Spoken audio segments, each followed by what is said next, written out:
షోల్డర్స్లో stiffness ఉంటున్నా, shoulders correct పొజిషన్లో కాకుండా ఇలా వంగిపోయి ఉంటున్నా, మీ నెక్ దగ్గర చాలా టెన్షన్ పెయిన్ ఉంటున్నా, వీటిలన్నిటికీ ఒకే ఒక్క సొల్యూషన్ ఈ మొబిలిటీ ఎక్సర్సైజ్. ఇప్పుడు నేను చూపించేది ఎవ్రీడే ప్రాక్టీస్ చేయడం.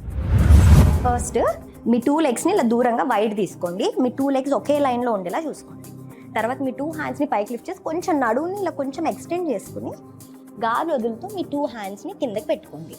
ఎవరికైతే మాకు 2 హ్యాండ్స్ కిందకి టచ్ అవ్వట్లేదు అనుకుంటే కొంచెం స్లైట్గా నీస్ని బెండ్ చేసుకోండి, పర్లేదు.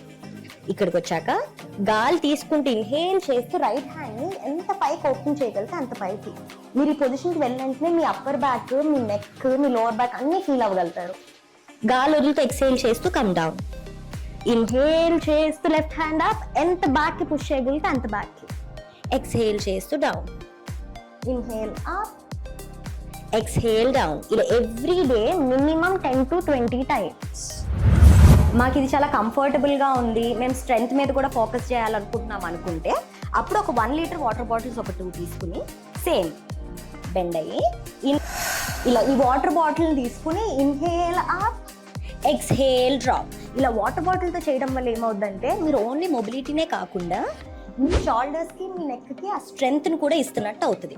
సో ఎవ్రీడే ఇలా 10 టైమ్స్ చేయడం వల్ల మీ మొబిలిటీతో పాటు మీ అప్పర్ బాడీ స్ట్రెంగ్త్ని కూడా మీరు చాలా ఇంప్రూవ్ చేసుకుంటారు. Come back, gently come up. ఇలా ఎవ్రీడే ప్రాక్టీస్ చేసి మీ అప్పర్ బాడీని స్ట్రాంగ్గా చేసుకోండి. మీరు ఎలా ఫీల్ అవుతున్నారో కామెంట్ సెక్షన్లో మెన్షన్ చేయండి. ఇలాంటి మరెంతో యూస్ఫుల్ కంటెంట్ కోసం మంత్రాబాయ్ మోనికాని ఫాలో అవ్వండి.